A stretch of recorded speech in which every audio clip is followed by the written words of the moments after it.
All right, welcome back, Big Strunks. Today we're doing our push B workout. You can see here we're starting out with overhead behind the head press on the Smith machine, basically for my shoulders. This is a first warm-up set, taking it nice and easy. Some things to think about on the behind the neck overhead press. Find the depth that's comfortable for your shoulders and go to that depth. You can see here I'm going basically to the base of my skull. I'll just be clicking through the brakes so you can just see the sets. This is the second warm-up set. Rolling it off. Come down as far as comfortable for your shoulders, controlling the concentric and the eccentric, and just basically don't tear up your shoulders. Everybody says, oh, behind the neck, tear up your shoulders. Not necessarily. I mean, I'm recovering from a shoulder injury and I'm still confident to do this press. You just have to keep it controlled, keep the weight under control, and don't overdo anything really while you're recovering. You know, take care of your shoulders. Should be bodybuilding, not body destroying.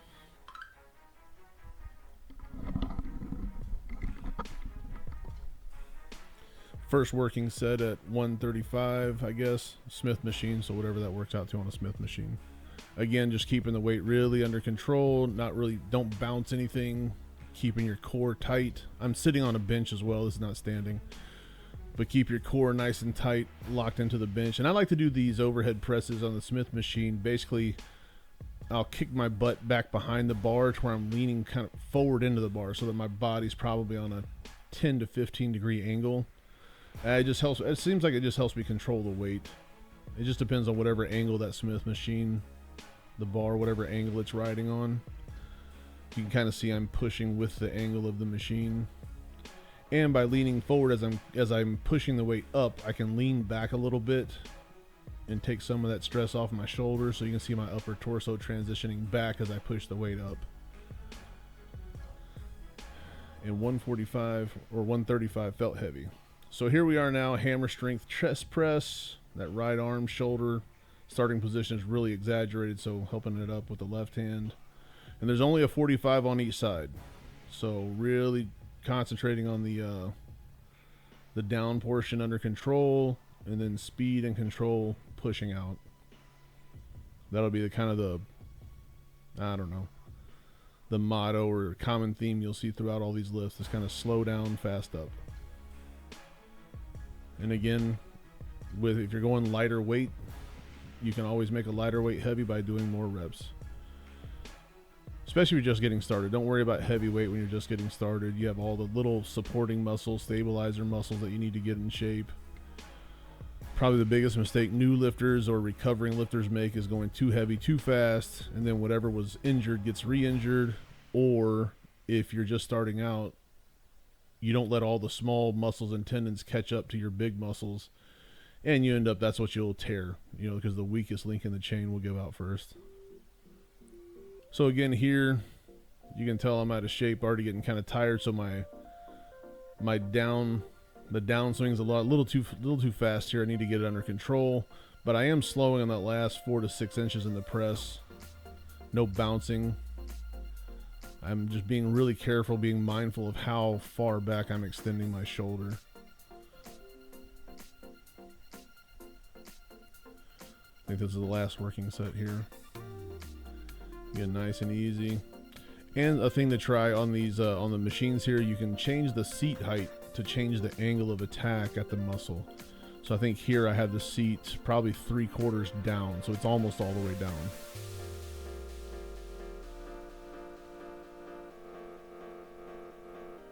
And you have to make sure you make funny faces while you're lifting, otherwise it doesn't count.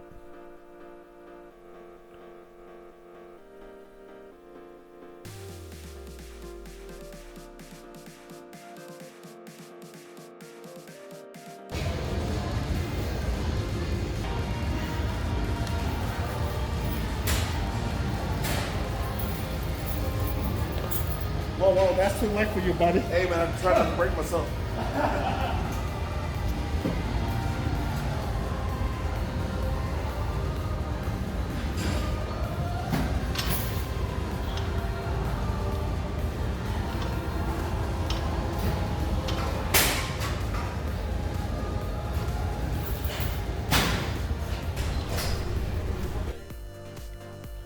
All right, on to the second exercise now. You heard one of my buddies from the gym there telling me the weight was too light. We've known each other since I started working out at this gym, and he remembers back when I was lifting heavy. And now I'm recovering, so he's just giving me some shit. So next exercise here is close grip bench. Now don't mistake close grip bench. You don't have to put your hands together, be in the middle of the bar or whatever. Basically, normally, if you can see on the bar here on the top right hand corner, there's a little ring. Normally I would have my pinky or my ring finger on that ring. That's where my hands would be. So effectively I brought my hands in probably 4 inches or so to the inside to where my pointer finger is on the inside knurling of the bar. And really just kind of on the outside edges of my chest. You can see here, this is my first working set, 135. Just slow down, fast up. Really just gauging how my shoulder feels on a true flat bench. And it felt pretty good. Didn't feel any pain. And so as I felt better and kind of warmed up in the movement, you'll see just kind of exploding a little bit more into the movement. Really kind of just feeling out where the shoulder is on close grip. And of course, close grip, you're going to hit a little bit more tricep. But like I said, this is the push B portion. On the push A portion of the split would be a regular bench. Second working set, belly's out. Make sure to note that. That should be shrinking over time as this channel goes on. Or the chest could get bigger. That's one thing too, you get the chest bigger. So again, suicide grip. That's how I've been gripping for the last 29, 30 years. When I grip regular now, it just feels strange to me. So if you choose the thumb over grip, just be really aware of your grips. No, be as safe as you can. For me, it's just a comfortable way to grip the bar.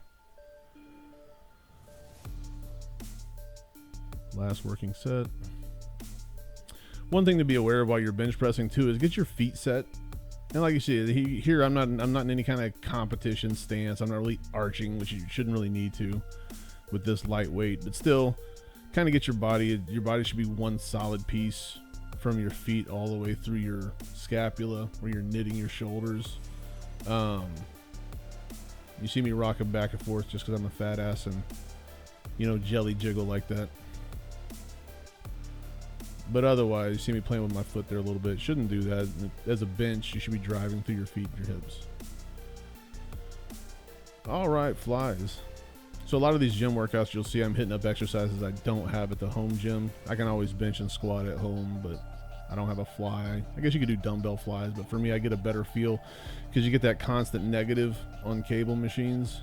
So you can really kind of control that eccentric movement. And again, here you'll see as I get more tired, that eccentric will get a little bit less controlled. Again, this is my right shoulder, so really just kind of feeling it out. And one thing to note on the fly is you don't want to go so far back on the fly that you transfer it into a shoulder movement, right? So a lot of people, like, you see them like flying, you know, arms way out like a condor. Not exactly necessary on a fly. You really want to stay in that pocket where the pec is staying flexed the whole time, and it gets stretched out under that flex, and then you draw it back in. And I like doing the one arm version here because you can position your body to where you can bring your hand across center, your center line. You can see I'm kind of cheating with the forearm there, a little flex at the end with the forearm. Ideally, you wouldn't do that. You want it to stay all on your pec. But probably just making myself feel better by going past center. But don't cheat yourself. Try to keep that arm fixed and bring it across where you're really flexing that pec. I think I've left out one of the working sets on the fly, but here we are, tricep push down. This little V-bar is not my favorite. They can be uncomfortable on heavier weights, but I'm doing, I don't know, maybe half the stack here, so it's all right. Getting back into it. Otherwise, I prefer a little bit more contour grip. I also have some canvas grips I like. We'll break out for a workout, or even the rope's pretty good. I have a single hand rope and a double hand rope. For the tricep push downs, I don't like to get so close to the cable that I'm dragging it down my neck on one side of my head. I don't know, it feels unbalanced. It doesn't feel like you're favoring one side, so I get far enough back that I can kind of pull it right down my center line. As you can see, I'm bent at maybe a 45-degree angle there. And then because the cable angle will change with how you're lifting, to me it's not that important, because as long as you're controlling the movement, there's a little shoulder movement there just to kind of keep everything fluid and dynamic. This is one of the lifts that I'll probably go heavier on quicker than the other ones on the pushing days. There's not really a lot of shoulder in this, which there shouldn't be, I guess. And then some days it's good just to drop the weight down light. You know, just do sets of 20 or 30, just really pump some blood into your arms.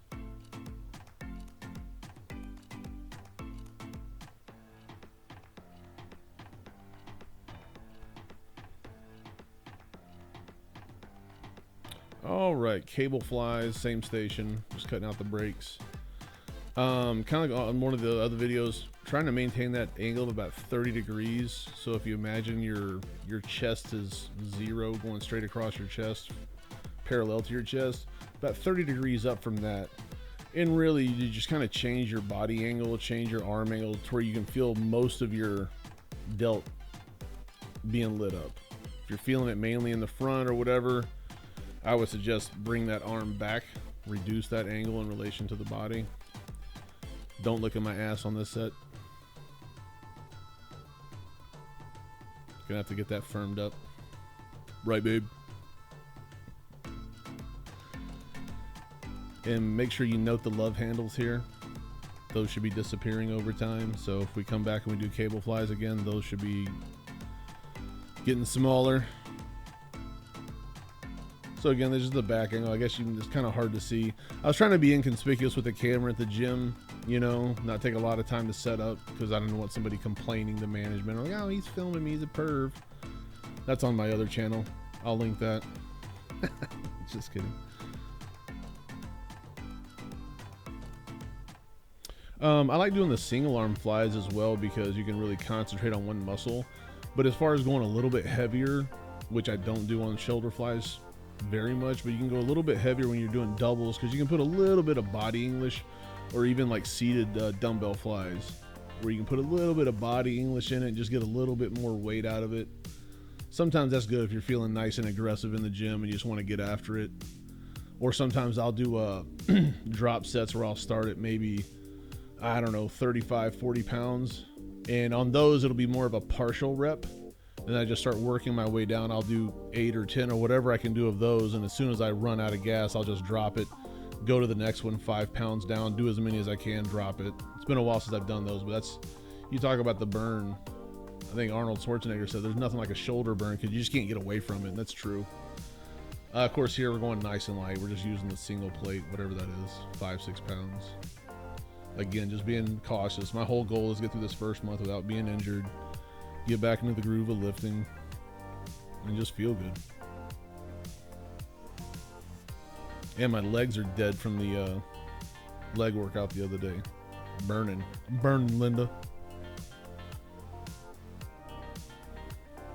Again, you got to make stupid faces while you lift or it doesn't count. On an ending note for the workout for anybody that's watching, don't be the stinky guy in the gym. If you can, shower before you go to the gym, wear clean clothes. Nobody wants to smell your dirty ass, stinky armpits. Go to the gym clean or cleanish. If you got an office job, don't worry about it. Go to the gym. But definitely wear clean clothes. Don't be smelling like ammonia going into the freaking gym. So, winding down. I think I have a quick shot of here of the post-workout meal. Just a bowl of spaghetti because I'm a sucker for spaghetti. Other than that, y'all have a good workout. Anybody decides to comment, let me know which format. Here's a new format, obviously a voiceover format. Let me know which one y'all prefer. I'll try to give you what you want. So boom, here we go. Post-workout meal. Told y'all I was a sucker for spaghetti. There it is.